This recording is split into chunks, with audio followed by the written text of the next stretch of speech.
Amen. All right, have a seat. All right. So that's the level of trust that I like for you to kind of think about. I may have to continue to, I may be moving around. If I can get that portable mic to work, it would be great because I like to move. So I think I heard someone talk about the last 15 years. So I'm off by 5 years, and I'd say contribute that to my baby boom ahead. But interestingly enough, I also heard someone say, for those of you, I should say, that started in sales in your 20s, I started in sales in my 20s. Can you believe that? I was actually 22 years old when I started in sales, and I came to Dallas from Shreveport, Louisiana, and went to work for a little company called Johnson & Johnson. You guys heard of Johnson & Johnson?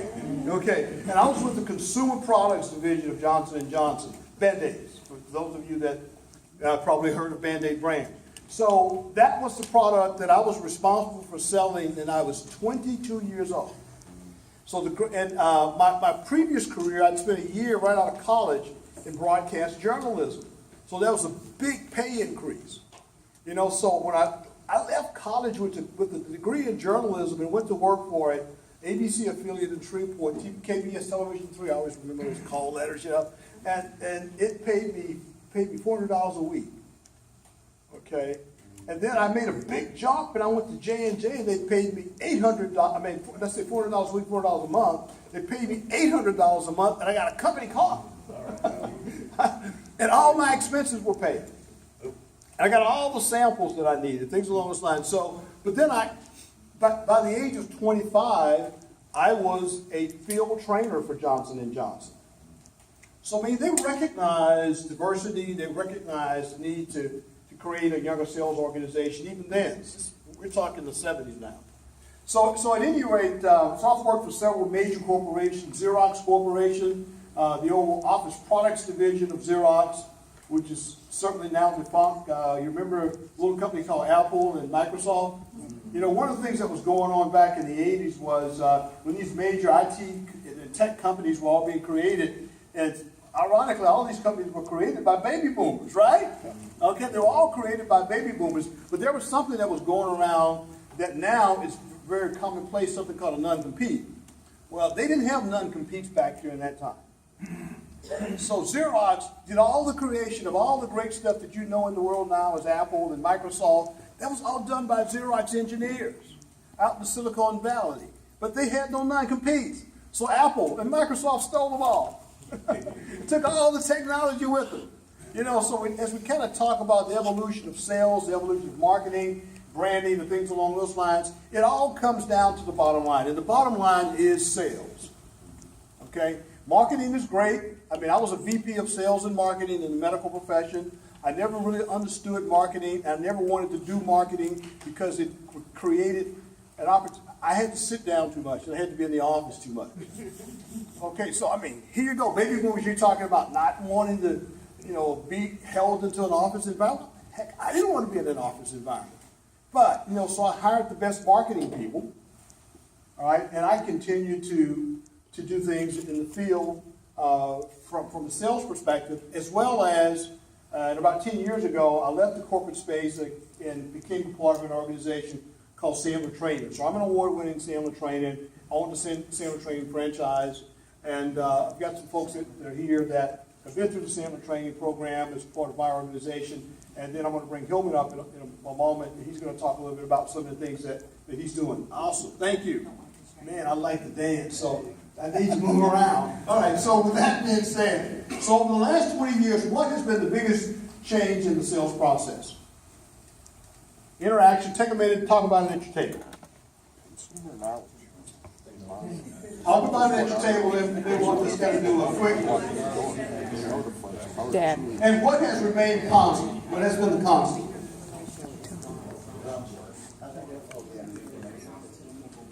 Is it working?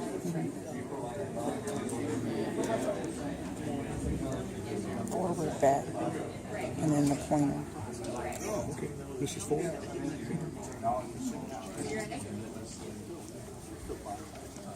So if you want to think about that in 20 years or 15 years, whatever the case might be. So, all right, you guys have gotten it down. So what's the answer to the question? There's no wrong answer, by the way. What's the answer to the question based upon the way you see it? Technology, wow, smart folks. What else? Any other thoughts on that? Cultural diversity. Was that cultural diversity? Okay? Okay. Yes?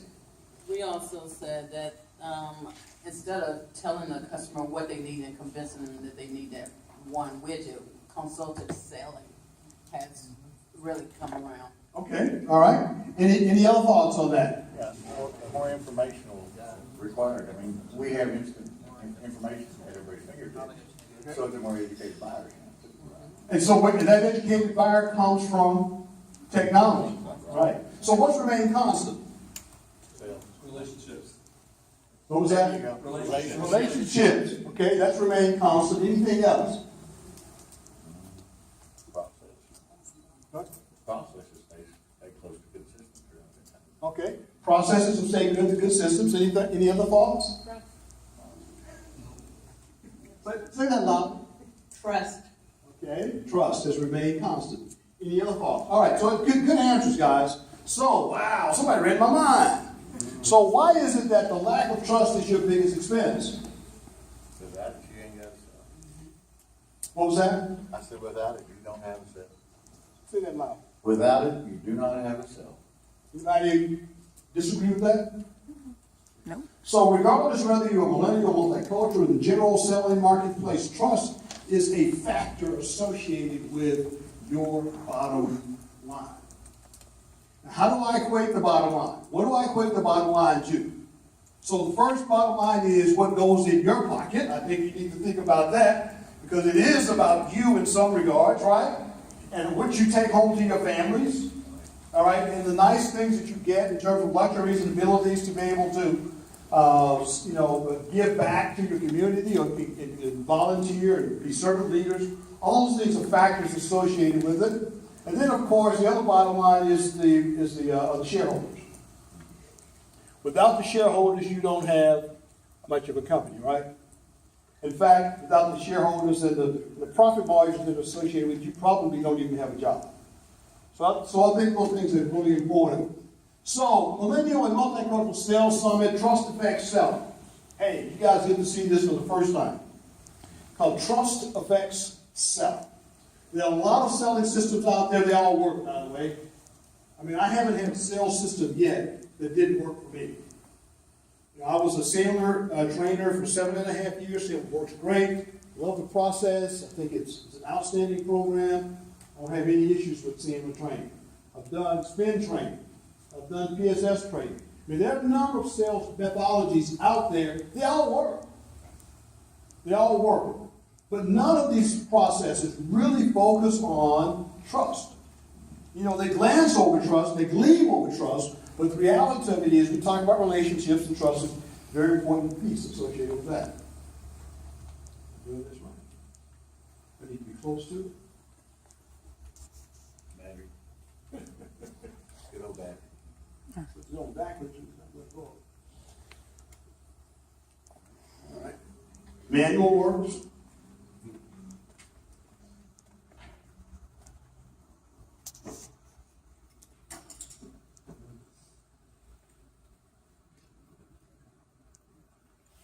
All right, here we go. So what strengths does a millennial salesperson bring to the sales process? Talk about that at your table for a moment. Give us a minute. I'll get your feedback on that. Strengths that millennial salespeople bring to the sales process.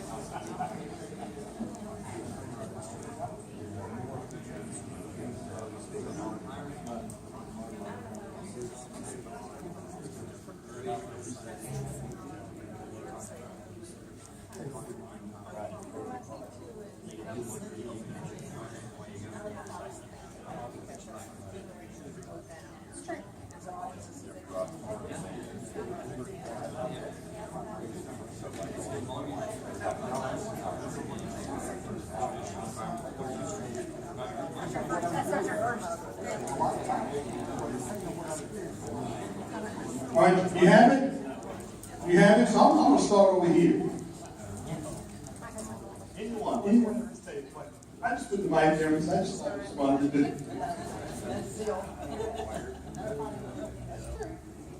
Being fearless?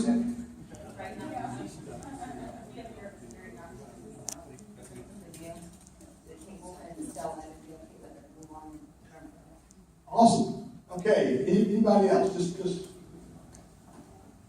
Somebody else brought it up up there, but because technology is at your fingertips, you can really be well informed about your product. awesome. This looks like a really mature and great table over here. So. This is mature and great table.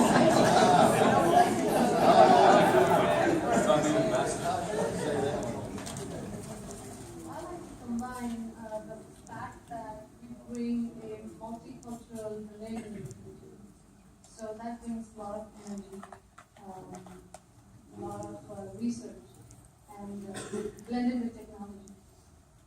Awesome. All right. Second question, just to keep us on pace here, unless somebody has a thought-provoking question that they really want to get across. So the next one is similar, but it now talks, because I want to break these down just for a moment. What strengths does a multicultural salesperson bring to the sales process? What's your name? Now, just to kind of answer both of those questions. She crossed over from a millennial into the multicultural component, because obviously millennials are in all those categories, right? So what's the thought process on multicultural person?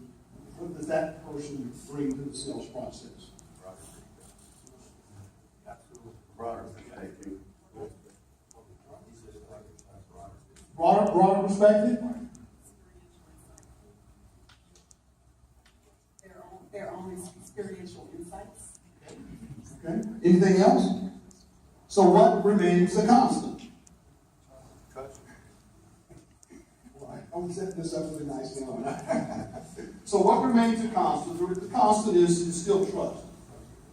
Go ahead.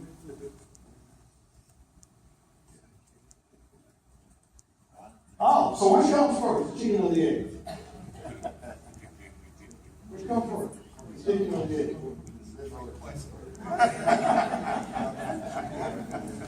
Who knows the answer to that? If you know the answer to that, then there's probably some money here for you.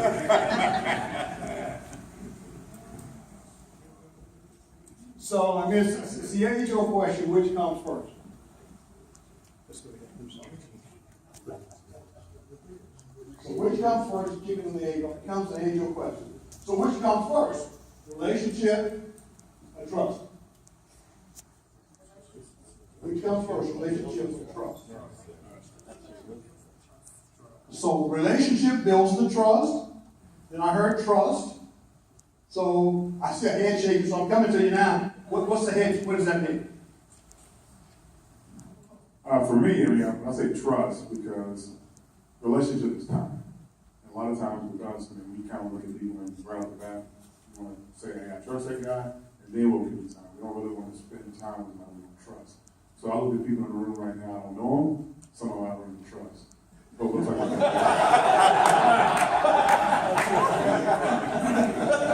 Like a direct person.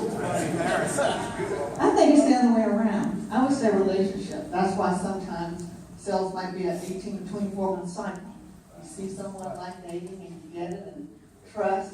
You look into they say what they're going to do, and I always say even just every day you have somebody you might walk by and they smile, and if you see someone smile and they walk by and close it real fast. So even body language. Means a lot. But the point that I wanted to give you up here, which is why I use the chicken or the egg theory that's associated with it, is as you look up here, the value of trust is still a handshake, as an example that's being utilized here. So they're somewhat equal, in terms of how people apply them.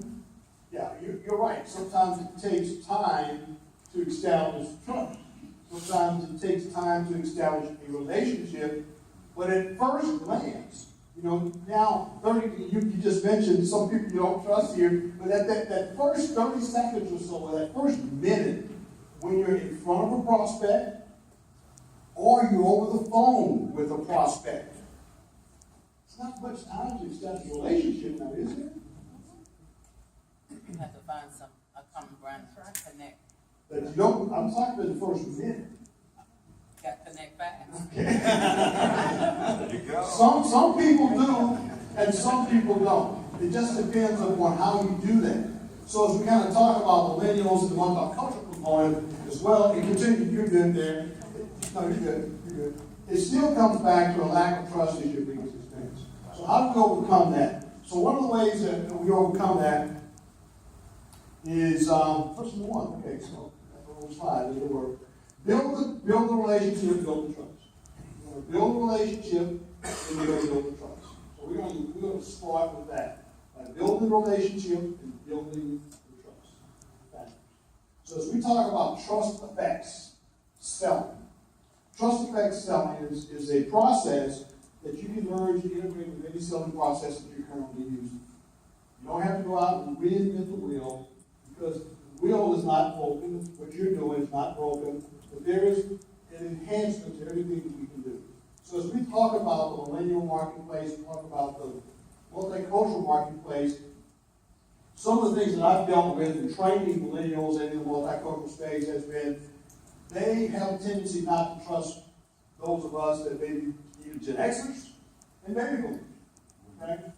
And in some cases, then we have, there are a few cases that are unique in that they don't stand out this way, but in many cases that I've been told and experienced is that millennials just either want the baby boomers to retire, and they want the Gen Xers to get out of the way.